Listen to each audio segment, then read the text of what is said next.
Hello and welcome to Sleep Sanctuary, the home of the most restful and deepest sleep. I'm Tom, and I'm delighted to accompany you on this journey to tranquility and peaceful slumber. And now, without further ado, let's immerse ourselves in this relaxing story together. Hercules, the son of the mighty Zeus, king of the Olympian gods, and the mortal princess Alcmene, was a demigod of extraordinary strength. His very existence a bridge between the mortal and divine realms. From his miraculous infancy, when he effortlessly strangled Hera's venomous serpents in his cradle, to his burgeoning youth, filled with remarkable feats of power, Hercules' life was a testament to his unparalleled physical prowess. Yet, his immense strength was often accompanied by a volatile temper, a trait that would ultimately lead to a tragic act and the subsequent imposition of the legendary 12 labors. Hera, the formidable queen of the gods and the perpetually wronged wife of Zeus, harbored a deep-seated and unwavering animosity toward Hercules, a constant reminder of her husband's numerous infidelities and the perceived affront to her divine authority. Her jealousy, a venomous and relentless force, pursued Hercules throughout his mortal life, manifesting in a series of cruel and often elaborate schemes designed to bring about his downfall. It was Hera who, through her dark magic and cunning manipulation, inflicted upon Hercules a temporary madness, a blinding rage that led him to commit a terrible and irreversible act. Upon regaining his sanity, the dark cloud lifted from his mind. Hercules was confronted with the devastating consequences of his actions. The weight of his guilt and profound remorse threatened to crush his spirit. He sought solace and guidance from the oracle at Delphi, the sacred sanctuary dedicated to Apollo,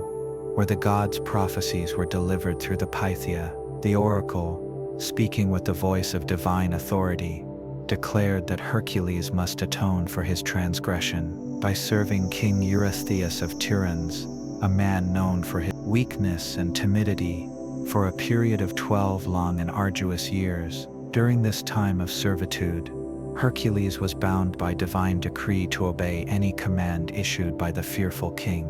no matter how humiliating, dangerous, or seemingly impossible. This imposed servitude was Hercules' penance, his path towards absolution and the restoration of his honor, and it marked the beginning of his legendary 12 labors, a series of trials that would test his strength, courage, and ingenuity to their absolute limits. King Eurystheus of Tiryns, a ruler whose physical stature was as unimposing as his inner resolve, possessed a perpetually anxious and apprehensive temperament. He was a man who preferred the sheltered comforts of his royal palace to demanding responsibilities of leadership, and the very presence of the powerfully built demigod Hercules within his kingdom filled him with a constant undercurrent of fear and suspicion. Eurystheus was acutely aware of Hercules' extraordinary strength, a power that surpassed his own mortal capabilities,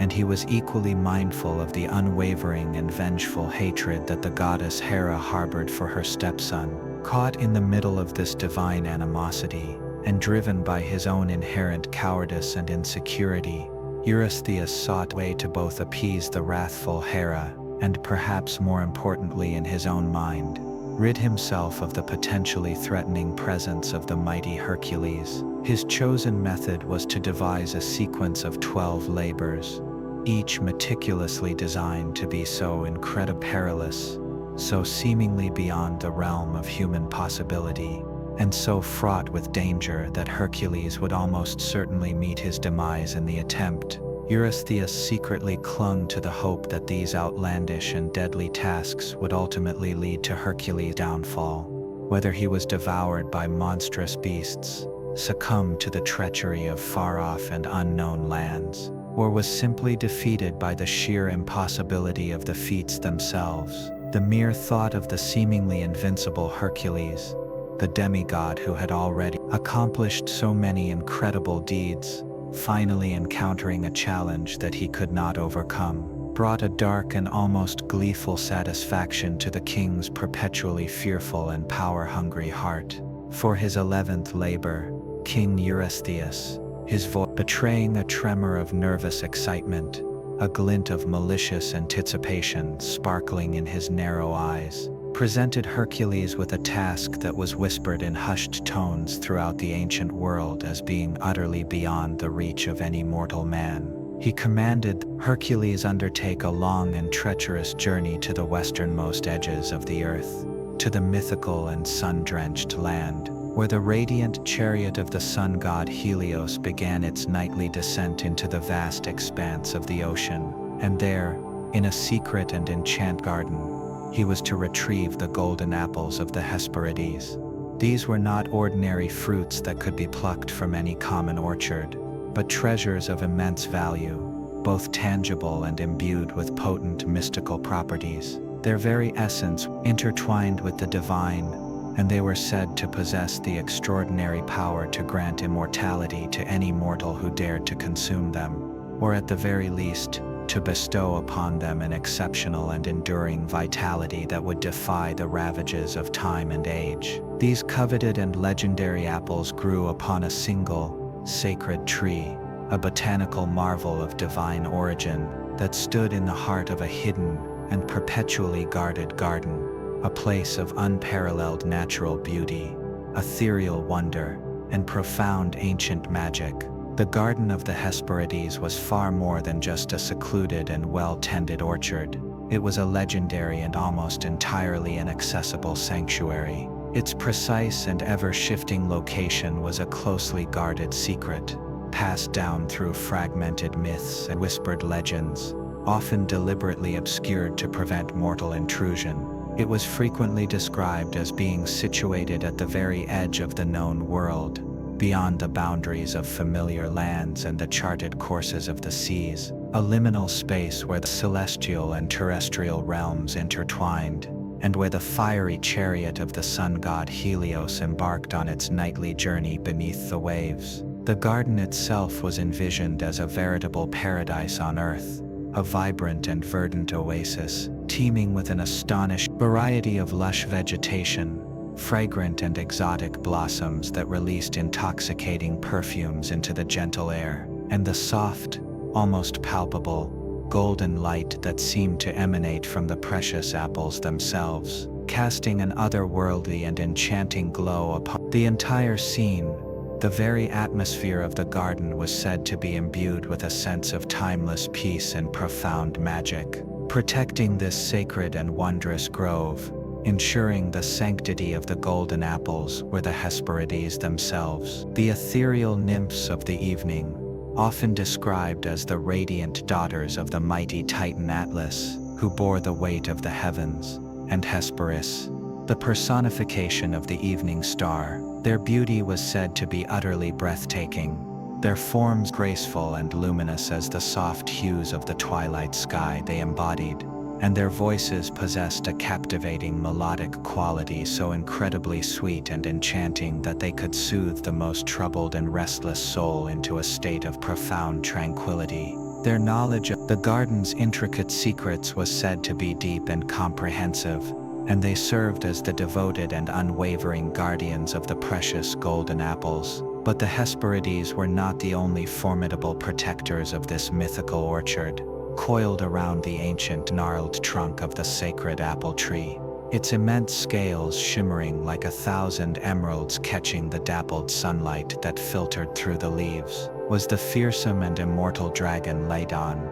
This was no ordinary serpent of the earth, but a monstrous, terrifying serpentine beast of immense size and power, possessing not just one, but 100 serpentine heads, each capable of spewing forth jets of venomous fire, uttering chilling and terrifying hisses that could curdle the very blood in one's veins, and possessing countless eyes that glowed with an unholy and malevolent light. Ladon was eternally vigilant, never once succumbing to the welcome embrace of sleep,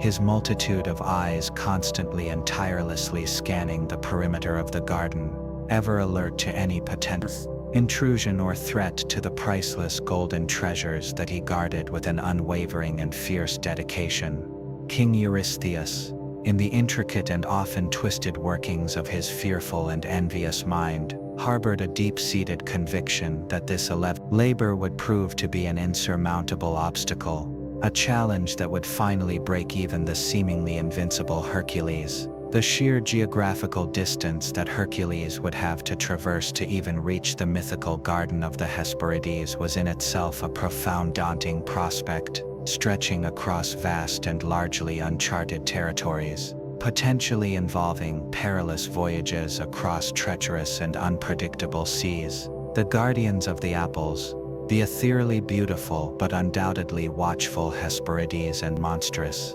eternally vigilant, hundred-headed dragon Ladon, presented a formidable and terrifying challenge that seemed far beyond the capabilities of even the strongest and most courageous mortal hero, and the very nature of the golden apples themselves, the profound connection to the divine realm, and their whispered about power to grant immortality, suggested that they resided in a domain far removed from the ordinary world, perhaps protected by layers of potent magical enchantments, impenetrable divine barriers, or the direct intervention of powerful gods and goddesses. Eurystheus secretly clung to the fervent hope that Hercules would finally meet his match in this extraordinarily perilous endeavor. Whether he was incinerated by the dragon's fiery breath, succumbed to the myriad dangers lurking in the unknown lands he would have to cross, or simply failed to ever locate the elusive and fiercely guarded garden in the first place, the mere thought of the seemingly unstoppable Hercules, the demigod who had already overcome so many seemingly impossible trials and immersed the Hercules, finally encountering a challenge that he could not conquer and from which he might never return, brought a cold, almost gleeful sense of satisfaction to the king's perpetually insecure, cowardly, and power-hungry heart. Hercules, however, possessed a spirit that had been forged in the very fires of his divine parentage, and further tempered by the relentless trials and tribulations that had been his constant companions throughout his extraordinary life. He was not a man who would ever be easily discouraged or deterred by the mere daunting appearance of an insurmountable obstacle. His inner resolve was like an unyielding rod of tempered steel, his determination a bright and unwavering flame that refused to be extinguished by the winds of fear, doubt, or despair. He fully comprehended the immense danger that undoubtedly lay before him on this perilous quest, the formidable and legendary guardians, the treacherous and unknown paths he would be forced to navigate, and the seemingly insurmountable odds that were stacked against his success. But the clear and unequivocal decree of the oracle at Delphi had resonated deeply within his soul. His path to ultimate redemption, to the cleansing of his spirit from the terrible act he had committed under Hera's influence, lay solely in the successful and complete fulfillment of these 12 arduous and demanding labors. Without even a moment's hesitation, without a single flicker of fear or apprehension in his steady and determined gaze, Hercules resolutely set forth on his long and arduous journey towards the fabled west edge of the world. His massive and powerfully built frame, honed to perfection by years of relentless training and blessed by the divine power that flowed through his veins, and the unwavering determination etched upon his rugged and resolute features, hinting at the extraordinary reserves of physical strength, indomitable courage, sharp intellect, and cunning resourcefulness that resided deep within him. His extensive travels took him across vast and incredibly diverse landscapes, each presenting its own unique and formidable set of challenges and occasional breathtaking wonders. He traversed seemingly endless sun-drenched plains that stretched out before him like a boundless golden tapestry, their distant horizon shimmering and wavering under the intense heat of the midday sun. He scaled towering and rugged mountain ranges, their jagged and imposing peaks reaching towards the heavens like the sharp, formidable teeth of some ancient and slumbering behemoth. their steep slopes covered in treacherous scree and constantly buffeted by icy winds that threatened to tear him from his precarious footing and send him plummeting into the deep and shadowed valleys below. He ventured deep into dense and ancient forests, where the towering trees formed a thick and impenetrable canopy overhead, effectively blocking out the life-giving sunlight and creating a perpetual twilight realm on the forest floor. A place teeming with the rustling of unseen creatures, the mysterious calls of nocturnal birds echoing through the dense foliage, and the unsettling feeling of being constantly watched by unseen eyes that lurk. In the shadows, he navigated treacherous and unpredictable seas, his powerful arms rhythmically pulling the heavy oars of his small but sturdy vessel against fierce and relentless currents that threatened to drag him off course through towering waves that crashed around him with the force of thunder and threatened to capsize his fragile craft. And under skies that could shift from a clear and tranquil blue to a stormy and ominous gray in the blink of an eye, every single step of his long and arduous journey was fraught with its own unique and unexpected brand of peril. Each new land he encountered presenting him with a fresh array of obstacles to overcome and a new cast of formidable adversaries to face. Along his seemingly endless and often circuitous, Hercules encountered a multitude fascinating, powerful, and frequently dangerous mythical creatures and legendary figures from the rich tapestry of ancient lore, each interaction adding another vibrant and often perilous thread to the already extraordinary and awe-inspiring tapestry of his burgeoning legend. One of the most widely recounted and celebrated of these epic encounters was his unforgettable struggle with the formidable giant Antaeus, the monstrous and virtually invincible son of Poseidon, the mighty god of the vast and powerful sea, and Gaia, the ancient and all-powerful earth goddess. Antaeus possessed an extraordinary and remarkably potent ability. He could instantly replenish his already immense strength and vitality simply by maintaining physical contact with the ground, drawing raw power and energy directly from his maternal parent, the very earth itself. This unique and formidable connection to the terrestrial realm made him a seemingly insurmountable and invincible opponent in any form of wrestling match or physical contest. For each and every time Hercules managed to bring gargantuan giant down to the earth,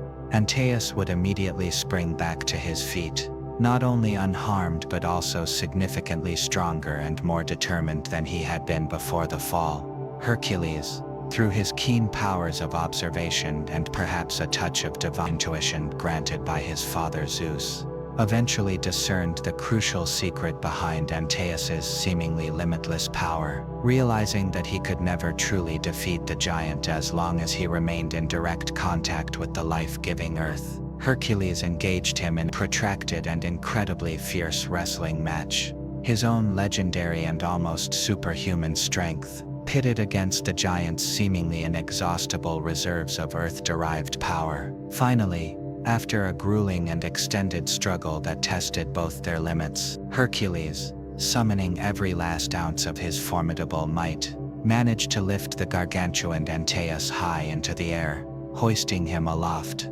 far above the source of his incredible strength. Deprived of his vital connection to the earth, Antaeus's seeming limitless power rapidly waned and diminished, and Hercules, seizing this crucial opportunity and exerting the full force of his remaining strength, finally crushed the giant in his powerful and inescapable embrace. Another particularly significant intellectually challenging encounter that Hercules faced during his extended and perilous journey was his confrontation with the enigmatic and ancient sea god Proteus, a primordial being renowned throughout the mythical world for his remarkable and often frustrating ability to shapeshift will, transforming himself into an astonishing array of different creatures and elements. Proteus was a being of immense and often jealously guarded knowledge and profound wisdom, privy to many of the deepest secrets of the vast ocean depths and the hidden corners of the terrestrial realm, including,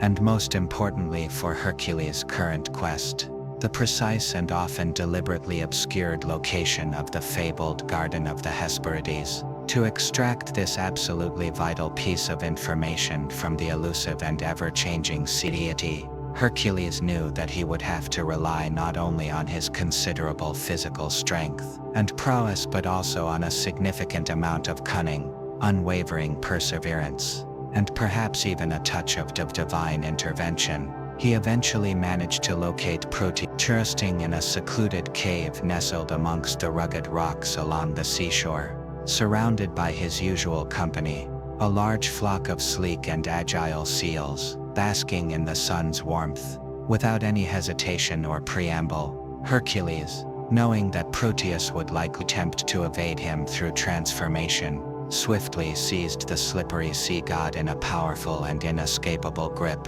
determined not to relinquish his hold until he had successfully obtained the crucial information he so desperately needed. True to his fluid and unpredictable nature, Proteus immediately began to transform, shifting rapidly and seamlessly through a bewildering and often terrifying array of different forms and guises. He morphed into a ferocious and roaring lion, its claws sharp and its powerful jaws snapping menacingly, then into a venomous and hissing serpent, its scales glistening with an unnatural sheen and its fangs bared, dripping with deadly poison, followed by a surging and overwhelming flood of seawater, threatening to engulf Hercules and sweep him away into the turbulent depths, and then into countless other terrifying and disorienting shapes and elemental forms. But Hercules, his resolve as unyielding as the mountains themselves, held on tightly, his powerful grip never once faltering or loosening, despite the constant and off-jarring shifts in Proteus's shape, texture, and even temperature. Only when Proteus had finally exhausted his seemingly limitless repertoire of transformations, his magical energy temporarily depleted from the constant shifting, and he reluctantly returned to his original, somewhat weary and resigned human form, did he finally yield to Hercules's relentless strength and unwavering determination, and reveal the coveted and long sought-after path that would ultimately lead the hero to the hidden and enchanted garden of Hesperides. As Hercules relentlessly pressed onward in his long and arduous quest towards the westernmost edge of the world, his thoughts frequently drifted to the ultimate goal that lay before him, the mystique and allure of the legendary golden apples of Hesperides, and the formidable and eternally vigilant guardians who stood sentinel over them. He possessed a deep understanding that mere brute physical strength, while undoubtedly a significant and valuable asset in many of the challenges he faced, might ultimately prove insufficient to overcome the magical protections, divine enchantments, and powerful entities that guarded such precious and sacred treasures. He often pondered the most effective course of action, the most strategic and intelligent approach to navigate the myriad dangers and overcome the formidable obstacles that he instinctively knew awaited him at the very end of his long and perilous journey. His unwavering determination was fueled by a complex and potent mixture of motivations, not only the imperative to successfully complete the seemingly impossible 11th labor that had been set forth by the fearful king Eurystheus under the decree of the gods, but also by a growing and profound sense of his own extraordinary capabilities, a dawning and undeniable awareness of the unique and significant destiny that lay before him as the son of the mighty Zeus. Furthermore, the heavy and ever-present weight of his past transgressions, the tragic and heartbreaking consequences of the madness inflicted upon him by the vengeful goddess Hera, served as a constant and somber reminder of the profound importance of his current path of atonement, and the absolute necessity of completing these 12 arduous labors, in order to cleanse his soul and find some measure of inner peace. This internal drive, this deep-seated need for redemption, pushed him forward with relentless urgency and an unwavering focus, despite the physical exhaustion and mental weariness that often threatened to overwhelm his otherwise formidable and indomitable spirit. Finally, After what felt to the weary Hercules like an immeasurable and seeming endless span of time filled with relentless travel across vast and varied terrains, and a multitude of daunting and often life-threatening encounters with mythical beasts and legendary figures, he arrived in the mystical and ethereal land that was rumored to be the hidden location of the fabled Garden of the Hesperides. The very air in this extraordinary realm possessed a distinct and almost palpable quality, carrying a subtle and enchanting sweetness that hinted at the presence of rare and magical flora, and a profound and pervasive sense of otherworldly tranquility that seemed to permeate the very atmosphere. The landscape that unfolded before his very eyes was unlike anything he had ever witnessed in all of his extensive and far-reaching travels across the mortal world. A breathtakingly vibrant and verdant tapestry woven with astonishing array of exotic plants, luminous flowers that bloomed in an unimaginable spectrum of colors that defied earthly description, and ancient trees whose branches reached towards the heavens like the gnarled fingers of forgotten gods. The sunlight that filtered through leaves in this enchanted place seemed softer and more golden than anywhere else, casting long, gentle, and almost dreamlike shadows across the fantastical and serene terrain. It was a place that whispered of ancient secrets, the enduring power of divine, and the delicate balance between the mortal and immortal realms. It was within this secluded and breathtakingly beautiful realm, amidst the fragrant blossoms and the gentle murmur of unseen waters, that Hercules finally encountered the mighty Atlas. The sight of Atlas was nothing short of awe-inspiring, a truly colossal and imposing figure, whose sheer size and stature dwarfed even the considerable frame of the legendary demigod. Yet, despite his immense and undeniable power, there was a palpable and almost tangible sense of profound weariness and unending suffering, emanating from the ancient Titan. He stood stoically beneath the unimaginable weight of the heavens, his broad and powerful shoulders visibly bowed under the crushing and relentless pressure, his massive brow furrowed in an eternal and unchanging expression of deep strain, exhaustion, and resignation to his agonizing fate. The very air surrounding him seemed heavy and still, as if the immense cosmic burden he carried had somehow dampened the vibrancy and energy of surrounding landscape,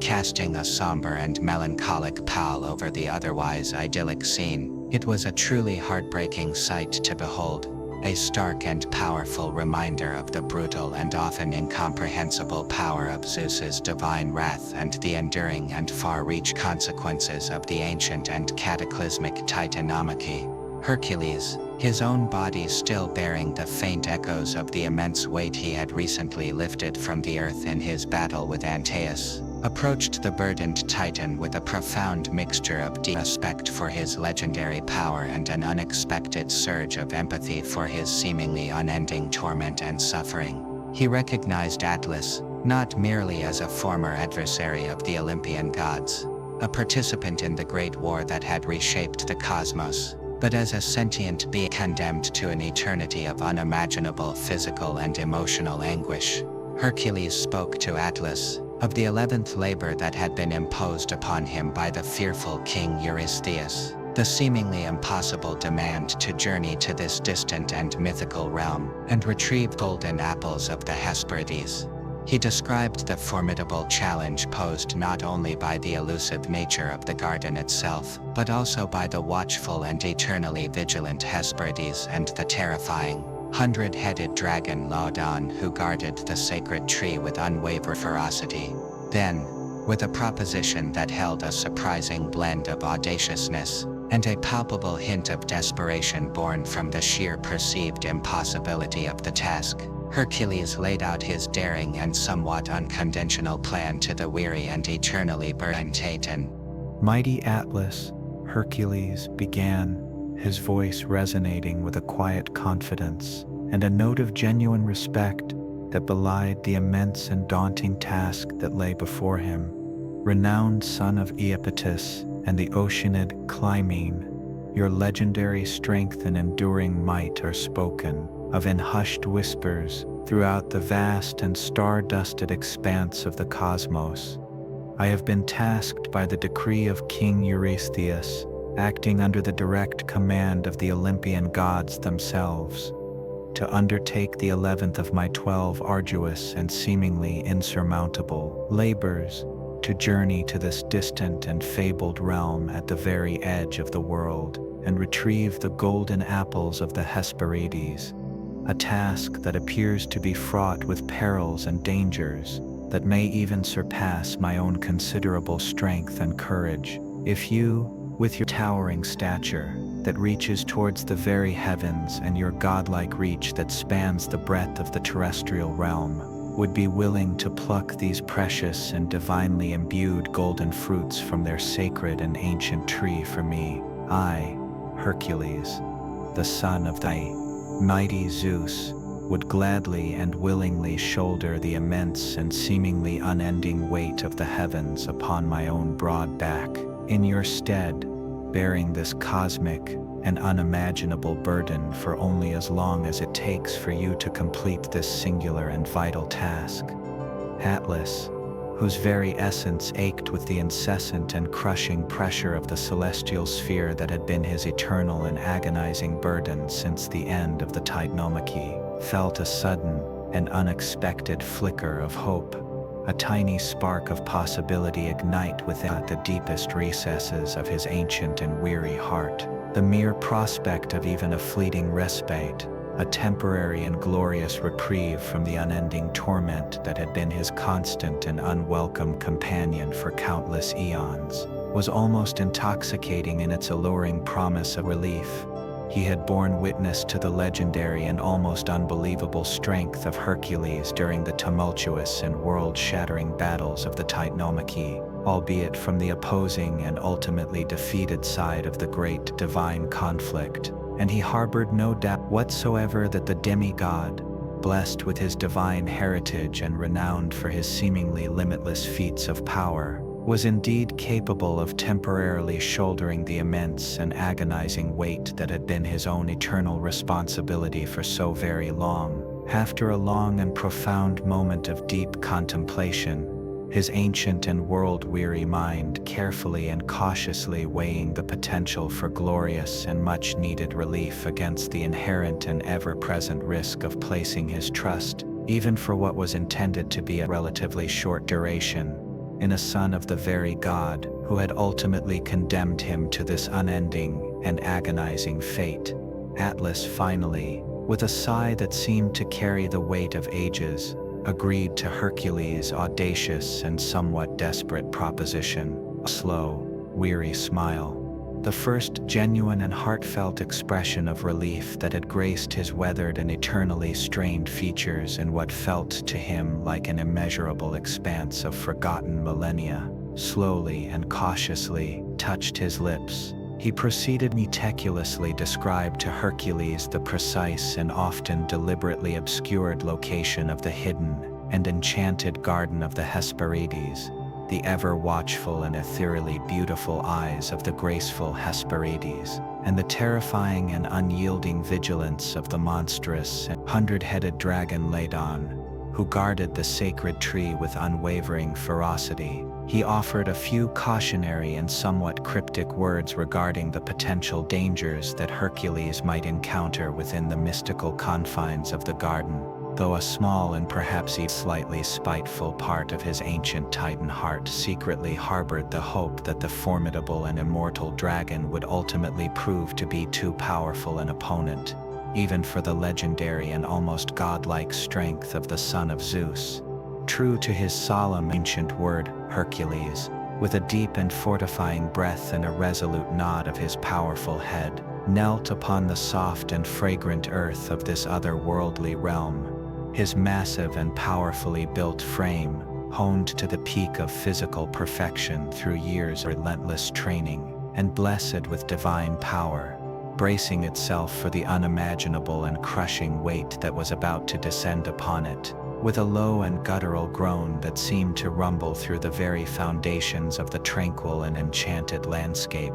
Atlas slowly and with painstaking care shifted the entirety of the heavens, the vast and seemingly infinite expanse of the star-dusted celestial sphere, from his own broad and eternally burdened shoulders onto the equally powerful, yet as of that moment still unaccustomed, back of mighty demigod. The immediate and overwhelming pressure that descended upon Hercules was staggering, a crushing and almost unbearable force of truly cosmic proportions that threatened to buckle his very bones and compress his formidable spine into dust and splinters. Every single muscle in his body screamed in agonizing protest, each individual fiber straining and stretching to its absolute breaking point under the unprecedented and unimaginable load. He could physically feel the sheer immensity and incomprehensible weight of the entire universe pressing down upon him. The combined mass of countless stars,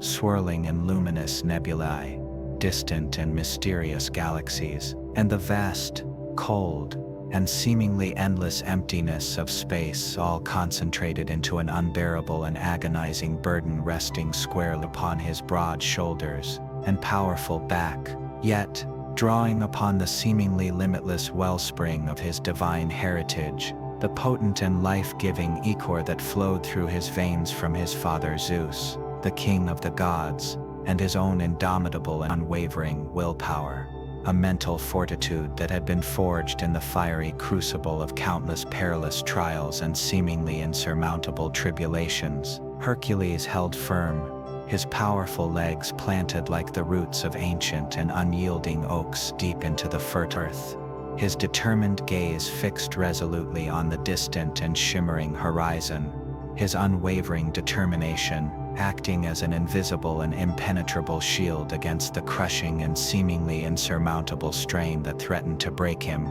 Time it seemed to lose all meaning and become strangely distorted as Hercules steadfastly bore the unimaginable and crushing weight of the heavens upon his weary and straining frame. Each passing moment stretched into what felt like an agonizing eternity, the relentless and unyielding pressure, a constant and throbbing ache that permeated every single fiber of his powerful being. Rivulets of sweat poured down his face, stinging his eyes and matting his thick and dark hair to his furrowed forehead. His breath came in ragged and desperate gasps, each inhalation a monumental struggle against the immense compression of his chest cavity, and his vision sometimes flickered and blurred precariously at the very edges, threatening to succumb to the overwhelming and all-encompassing physical stress that coursed through his body. Yet, even amidst this profound and agonizing physical torment, a quiet but resolute sense of grim and unwavering satisfaction began to slowly and steadily grow within the deepest recesses of his resilient and indomitable spirit. He was enduring the impossible,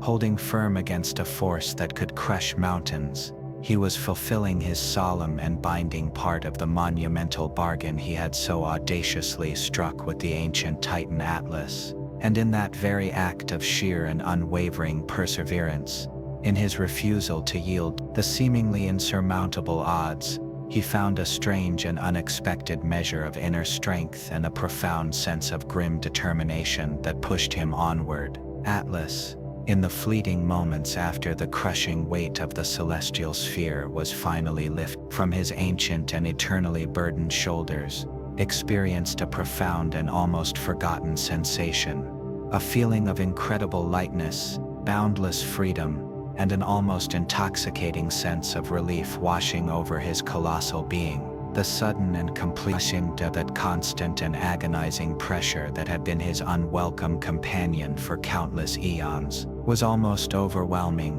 a euphoric wave of liberation that spread through every fiber of his immense and weary form. He instinctively stretched his massive limbs, feel the satisfying and long-forgotten creak and pop of ancient joints that had been compressed and strained for an unimaginable span of time, took a deep and unburdened breath of the fresh and sweet-smelling air, the scent of exotic blossoms filling his lungs, without the usual constriction, and for the first time in what felt like an immeasurable and almost mythical expanse of forgotten millennia, Atlas experienced a genuine and unadulterated sense of liberation and joy. With a renewed spring in his step, a lightness in his ancient gait, he had long since abandoned to the weariness of his eternal task. He strode with newfound purpose towards the hidden and enchanted location of the Garden of the Hesperides, his ancient heart filled with a burgeoning sense of anticipation and excitement for the sight and feel of the precious and divinely imbued golden fruit that awaited him there. The garden, when Atlas finally reached its secluded and magically protected confines, was even more breathtakingly beautiful, wondrous, and serene than he had allowed himself to remember during the long and agonizing years of his celestial servitude. Lush and vibrant green trees, their branches laden with an astonishing array of fragrant and exotic blossoms of every imaginable shape, size, and color, lined winding pathways paved with smooth, pearlescent stones that seemed to possess an inner luminescence, softly glowing with a gentle and inviting light. The very air within the garden hummed with the gentle and harmonious buzz of countless unseen insects, their tiny wings creating a natural symphony of delicate and soothing sounds, and the melodic and crystal-clear sound of a hidden spring, its pristine waters trickling and cascading over smooth, colorful pebbles, could be heard nearby, adding another layer of tranquility and enchantment to the already magical atmosphere. And in the very heart of this idyllic and secluded sanctuary stood the ancient and sacred apple tree, its gnarled and strong branches, heavy with the weight of centuries and divine blessing, bowed low under the abundance of the numerous shimmering, radiant golden apples that seemed to radiate a soft, inner light, casting a warm, inviting, and almost ethereal glow upon the surrounding lush foliage and vibrant blossoms. The Hesperides themselves, their ethereal beauty as radiant, captivating as the soft hues of the twilight sky, they so perfectly personified, greeted Atlas with warm and welcoming smiles that radiated genuine joy, their voices like the gentle rustling of leaves in the soft evening breeze, their laughter like the delicate and enchanting tingling of tiny silver bells. Ladon, the monstrous and legendary 100-headed dragon, lay coiled peacefully and seemingly content at the base of the ancient tree, his emerald scales gleaming with an almost otherworldly luminescence in the soft and dappled light filtered through the leaves overhead, seemingly unconcerned by Atlas's familiar presence within the garden, perhaps recognizing him as the father of the graceful nymphs who so diligently tended to the precious and divinely protected golden apples. Without us encountering any resistance or challenge whatsoever, Atlas easily reached up to the heavily laden branches of the sacred apple tree and carefully plucked 3 of the most perfectly formed, flawlessly smooth, and radiantly golden apples. Their surfaces were surprisingly warm and almost vibrantly alive to the touch, and their golden hue was so pure and untarnished that it was almost blinding in its sheer brilliance. He held the precious and coveted fruit in his massive hands,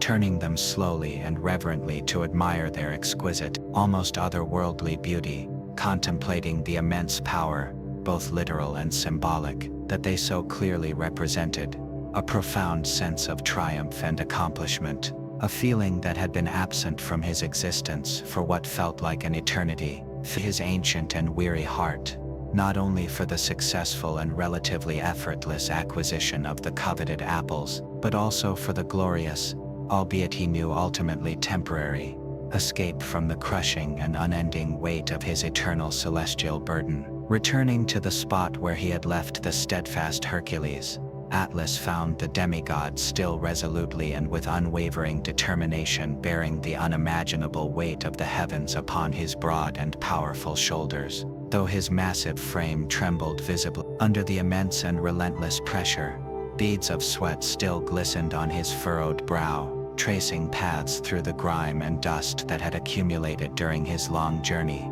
and his breath continued to come in heavy, ragged, and labored gasps that spoke volumes of the incredible effort he was expending. The mere sight of Hercules' unwavering endurance, his sheer willpower in the face of such an overwhelming burden, and his resolute refusal to succumb to the crushing weight, gave Atlas a moment of pause, a grudging sense of respect for the son of Zeus, slowly and unexpectedly forming within the ancient depths of his Titan heart. However, The brief and glorious taste of sweet, unburdened freedom had proven far too intoxicating and invigorating for Atlas to willingly and easily relinquish. The mere thought of having to return to the agonizing and seemingly unending torment of holding up the vast and star-studded sky filled his ancient being with a renewed and potent wave of dread, and a simmering resentment towards the Olympian gods who had condemned him to eternal fate. As he approached the still straining and visibly weary Hercules,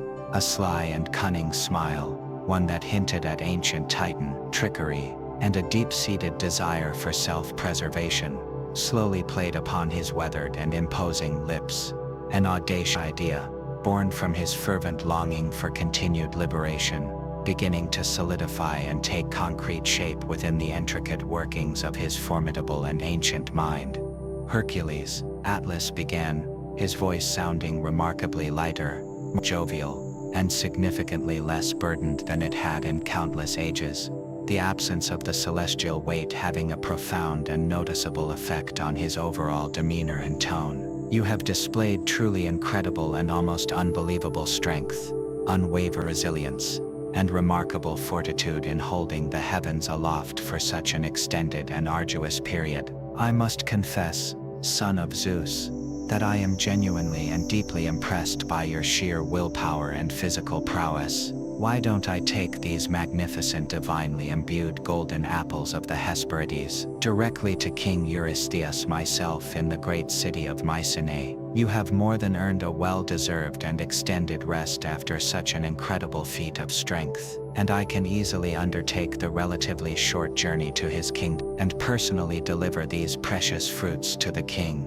thus saving you the considerable trouble, further exertion, and undoubtedly tiresome journey back across the lands and seas to his waiting court." Hercules, though his entire body screamed in silent protest against the relentless and crushing pressure that still lingered in his muscles, and his very bones felt as if they were on fire from the immense strain. His sharp and perceptive mind remained keenly alert and acutely attuned to the subtle nuances of Atlas' seemingly benevolent words and overly casual tone. He immediately recognized the Titan's cunning and transparent ruse, understanding with crystal clarity that Atlas was attempting to cleverly shirk his eternal and agonizing responsibility and to prolong his own newfound cherished freedom, by conveniently pawning off the final delivery of the golden apples onto him. Hercules knew with absolute certainty in his heart that if he were foolish enough to agree to Atlas's seemingly helpful proposition, and allow the Titan to deliver the golden fruit Eurystheus, the wily and ancient Atlas would undoubtedly concoct some elaborate and undoubtedly convincing excuse to avoid ever having to shoulder the crushing weight of the sky again, effectively leaving the son of Zeus to bear the cosmic burden for an indefinite and potential eternal duration. Thinking quickly, his sharp and resourceful mind racing to devise a clever and effective counter-strategy that would allow him to both successfully fulfill the 11th of his seemingly impossible labors and simultaneously avoid being permanently trapped in Atlas's unenviable celestial predicament. Hercules feigned an expression of weary agreement and profound gratitude, hoping to lull the cunning Titan into a false and perhaps even complacent sense of security. "That is indeed a most incredibly generous, remarkably thoughtful offer, mighty Atlas," he replied, his voice still noticeably strained from the immense weight he had been bearing but sounding deceptively sincere and genuinely appreciative. "And I must confess to you, noble Titan, that I am feeling rather weary and quite thoroughly exhausted after bearing this rather substantial and significant load upon my shoulders for such an extended period of time. However, I find that my grip and my overall stance have become slightly misaligned under this considerable pressure, and I fear that my footing is not as stable as it perhaps should be to undertake the long and arduous journey back to King Eurystheus's court. Could you possibly be so kind and magnanimous as to take the weight of the heavens back onto your own formidable and eternally strong shoulders for just a fleeting moment, while I subtly and carefully adjust my stance, perhaps just a fraction of an inch this way and maybe a little bit that way, so that I can bear this immense load more effectively?" more comfortably, and without running unnecessary risk of inadvertently stumbling and potentially dropping the entire celestial sphere due to an awkward and unstable posture. That would be a truly catastrophic event, and I certainly wouldn't want to be responsible for such a cosmic calamity, now would I? Atlas, completely and utterly taken in by Hercules' seemingly reasonable and cleverly constructed deception, and utterly consumed by his overwhelming and almost desperate desire to be free of the sky's crushing and agonizing weight once more, even if it was just for a tantalizingly brief and fleeting moment in time, readily and enthusiastically agreed to the demigod's seemingly innocuous and perfectly logical request. He let out a deep and hearty chuckle, a rumbling sound like distant thunder echoing across the verdant valleys and majestic mountained peaks, and said with a broad and triumphant grin spreading across his weathered and imposing face, "Of course, my strong and resourceful Hercules, I completely and utterly understand the vital importance of maintaining proper alignment and stable posture when carrying such a remarkably significant and undeniably heavy burden.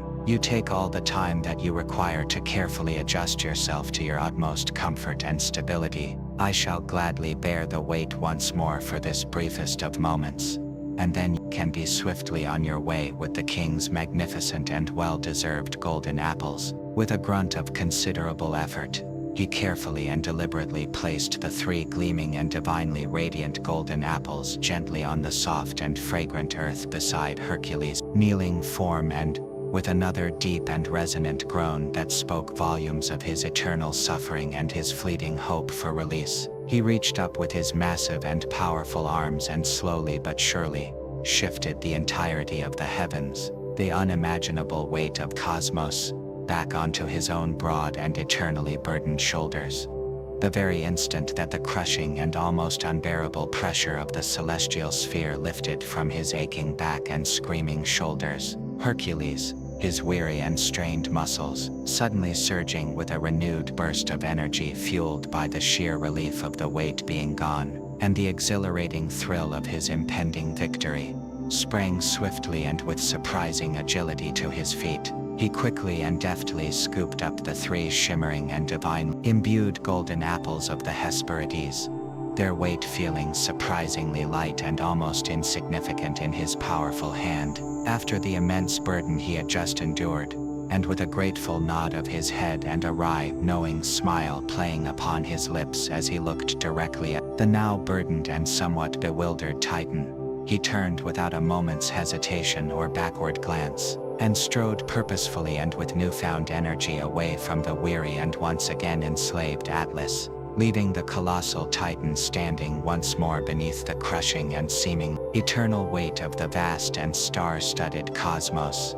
Atlas, his momentary elation and burgeoning anticipation of continued freedom, instantly turning to a bitter and profound realization of the clever and humiliating trick that had been so skillfully and effort played upon him by the quick-witted son of Zeus, could only let out a deep and resonant sigh that sounded like the mournful and chilling wind whistling through the jagged and unforgiving peaks of the highest and most desolate mountains. He was once again and seemingly forever trapped, bound to his agonizing and unending torment. The brief and glorious taste of sweet, unburdened freedom, having vanished as quickly and cruelly as it had suddenly appeared, leaving behind the all-too-familiar and agonizing ache that permeated every fiber of his ancient being and the relentless, crushing, and inescapable pressure of the celestial sphere pressing down upon him with its full and terrible force. He could only watch with a potent mixture of profound annoyance at having been so easily outwitted and outmaneuvered by a mere mortal demigod, and a grudging and perhaps even begrudging sense of admiration for Hercules' sharp intellect, cunning resourcefulness, and sheer audacity, as the son of the king of the gods walked away with the precious golden apples of the Hesperides, the very objects that had been the catalyst for his brief and now so cruelly revoked respite from his eternal suffering. Hercules, although still feeling the lingering effects of the immense physical strain he had endured while bearing the weight of the heavens. A deep and pervasive ache that resonated in his very bones and caused his muscles to tremble slightly with exhaustion, felt a powerful and exhilarating surge of triumph and accomplishment coursing through his veins, as he carried the 3 golden apples of the Hesperides securely within his grasp. The long and arduous journey back to the city of Mycenae was still stretched out before him, a considerable distance that spanned across both land and sea, and potentially held further unknown dangers and challenges. But the profound and deeply satisfying knowledge he had successfully completed this seemingly impossible 11th labor, outsmarting a powerful titan, and retrieving the coveted and divinely protected golden fruit, spurred him onward with renewed vigor, unwavering determination, and a lightness in his step that had been absent for quite some time.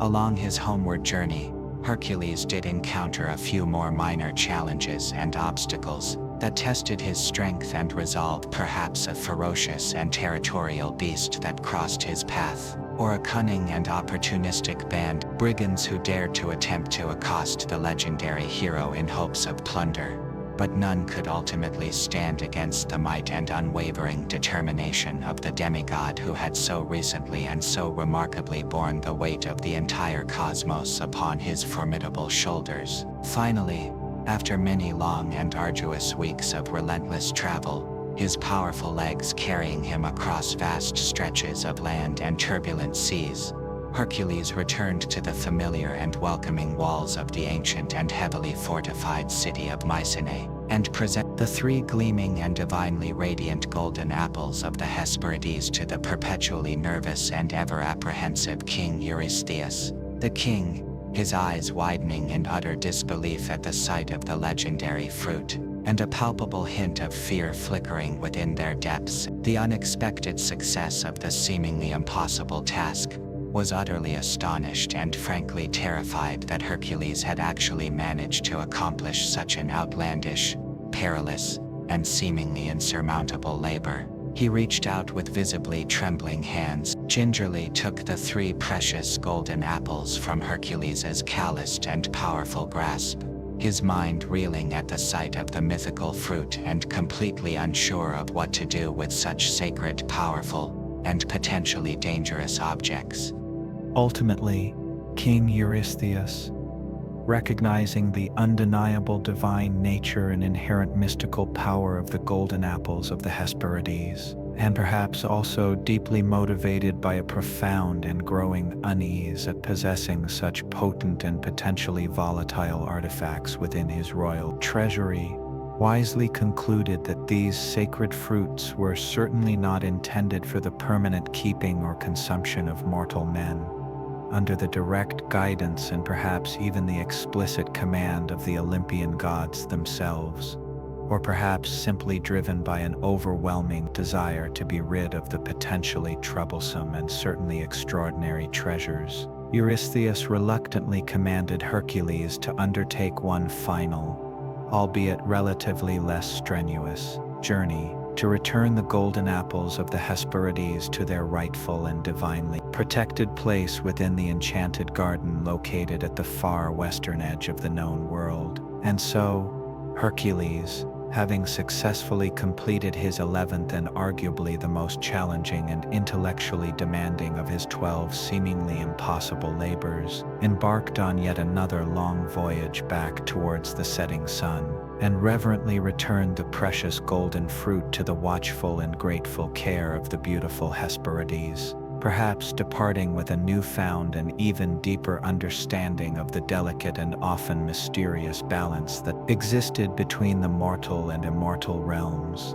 With only the 12th and final labor remaining before his arduous and often humiliating servitude to the perpetually fearful and insecure King Eurystheus would finally and mercifully come to its long-awaited end,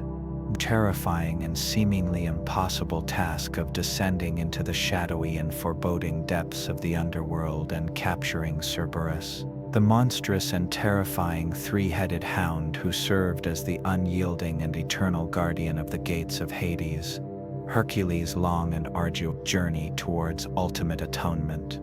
earthly renown, and eventual divine glory was rapidly drawing to its dramatic and climactic conclusion. The 12 seemingly insurmountable tasks, each more daunting, perilous, and seemingly impossible than the last, had rigorously tested his unparalleled physical strength, his unwavering and often reckless courage in the face of unimaginable danger, his sharp intellect and cunning resourcefulness in overcoming seemingly insurmountable obstacles, and his remarkable and almost superhuman endurance in the face of relentless hardship and adversity, ultimately forging him into an even greater and more legendary hero than he had ever been before, and irrevocably paving the way for his eventual and well-deserved apotheosis, his triumphant ascent to the realm of the gods, to his rightful place amongst the immortal inhabitants of Mount Olympus. The timeless and enduring tale of Hercules and the Golden Apples would forever stand as a powerful and inspiring testament to his extraordinary physical strength, his unwavering courage in the face of insurmountable peril, his remarkable intellect and cunning in outwitting even the most formidable of opponents, and his ultimate triumph over seemingly insurmountable odds, qualities that would forever define his iconic and legendary status in the rich and captivating annals of ancient Greek mythology.